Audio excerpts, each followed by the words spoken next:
Hey yo, I am IB Hip Gregory, and I want to speak on the California Governor Gavin Newsom. He said he was gonna put a black woman in the seat of a senator, and he did fulfill his promise by picking Laphonza Butler. Now she's going to um, complete the term left over by Diane Feinstein, who recently passed away at the age of 90. She voted on something the day before she died. Now, Diane Feinstein, she had a pretty severe case of dementia. She couldn't remember stuff that she said 5 minutes ago, much less the day before. And logically so, people were saying that she should step down, but she wouldn't step down. Makes me wonder if there's people behind the scenes controlling her vote and making these decisions for her. But that's neither here nor there. So he did pick a black woman. Also, she's also a lesbian, so that's like a two for one identity politics. So, but what kind of black woman is she?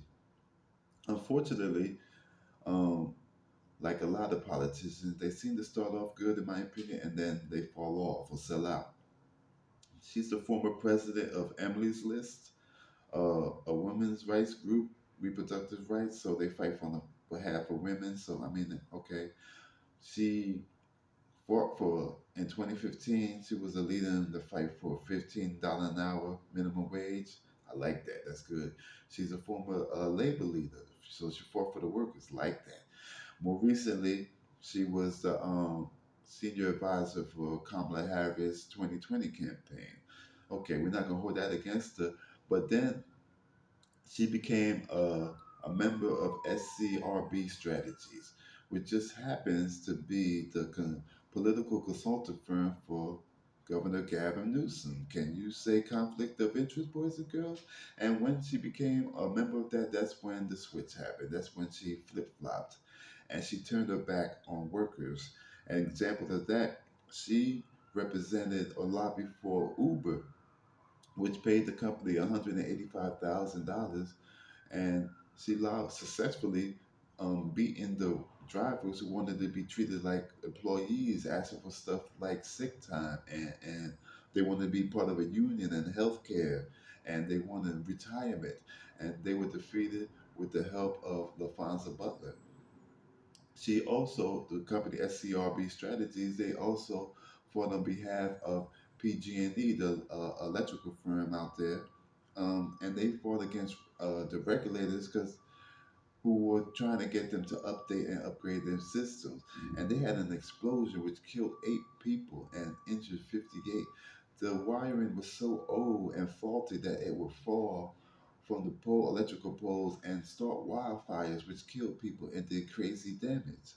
And this company wasn't held liable. Matter of fact, they had so many lawsuits from the families of people, hurt by their mismanagement, that the company was really in trouble of going under until your boy Gavin Newsom came and he bailed out the electric company with your taxpayer dollars, which show you what type of people Gavin Newsom is, what type of people Laphonza Butler is. Now, you know, and I meant to say this earlier that when Newsom said he was going to hire a black woman, and maybe think of when Joe Biden said he was going to appoint a black woman into the Supreme Court, and he picked Ketanji Brown, which was a good choice by Biden. I give him props for that one.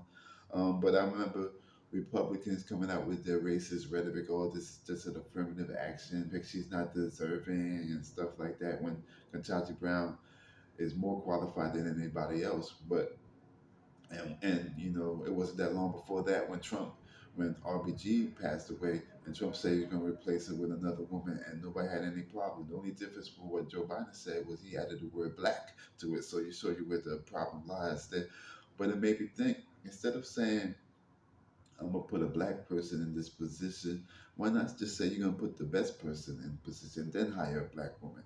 That will speak in volumes. But unfortunately, in my opinion, Laphonza Butler is not the best black woman in to be put in this position. Barbara Lee is. Barbara Lee is a progressive.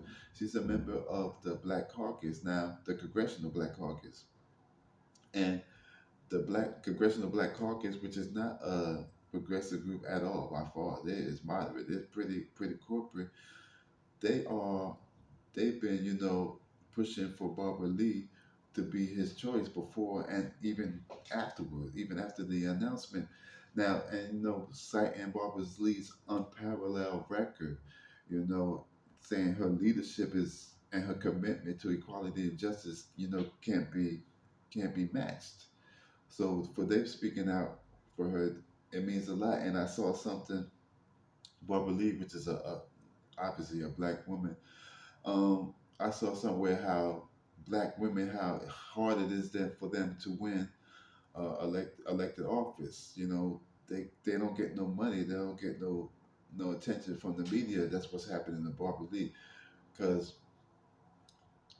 Gavin Newsom, he had a built-in excuse not to pick her. I knew he wasn't going to pick her. He said he didn't want to pick anybody who was running for the seat because the seat is going to be open in like a year or so anyway. And Barbara Lee has announced that she's running. Katie Porter, which she's pretty good on fighting against the big corporations. I like her too. She's running as well. Um, but black women don't get no money when it comes to campaigning, even compared to white women. Neither one of them compared to the man, to white men, but white women do way better than black women. So this really could have helped Barbara Lee win her election. But that's why he said he didn't want to pick nobody running because he didn't want to give them an advantage when the election came. So that means that Laphonza Butler should not be able to run, right? She should just be a placeholder and she shouldn't be able to run for the seat. But then all of a sudden, now that he named her, now all of a sudden, Laphonza Butler will be able to run if she want to. I mean, I don't know if hypocriticalness is a word, but I'm gonna use it today because that is some high level hypocriticalness right there. And did I mention that Laphonza Butler lives in Maryland? She lives in Maryland now. She owns a house in California, like Gavin Newsom would tell you. But Gavin Newsom is the same person who spoke out against Jake Uger running for the 25th district congressional seat, citing that he did not live in the district, that he should not be able to run for that district. And he lived right outside the district, but she lived way across the country and he selected her. I mean, the hypocriticalness is on 20, but she's black, being black in everything, Flavor Flav is black, but I don't want him to be my mayor, governor, senator, congressperson. No offense to Flavor Flav, but and I'm no political strategist. I'm no fortune teller, but it seems like Gavin Newsom is going to be the pick, the media darling, to be the next, Democratic nominee for president. And he's the same old type of corporate Democrat type of guy that they keep rolling out. He's younger, which is a plus. I mean, there's some old folks, Joe Biden's old, Trump is old, old folks that have been running for president lately. Bernie Sanders old, that's my guy, But there's a lot of elderly stuff going on, so that would be a plus. But he's the same type of guy that they keep putting out there, and it makes me think of this conversation that been happening, past couple of years or so, about I heard it through the lens of black people and through the lens of progressives saying that we should withhold our vote, and so that they can miss us and really feel this thing, and then come to us and give us some of the things that we asked for. And the argument against that right now is saying, well, but if we do that, then Donald Trump will win. And trust me, I do not want Trump to win. Like, and as much as I dislike Joe Biden, he's better than Trump. Like, he's way better than Trump in my opinion. 3.6 million people, student loans have been forgiven. I mean, I wanted more than that, but that's 3.6 million more than Trump would have. 14 million jobs in his first 3 years compared to the 7 million that Trump did in his first 3 years. So he doubled Trump's output. So I don't want to make this a pro Biden video, but I would take Biden over Trump. But a point made by Breonna Joy from the Hill, she was saying, "Well, okay, yeah, let's give you that. He's better than Trump."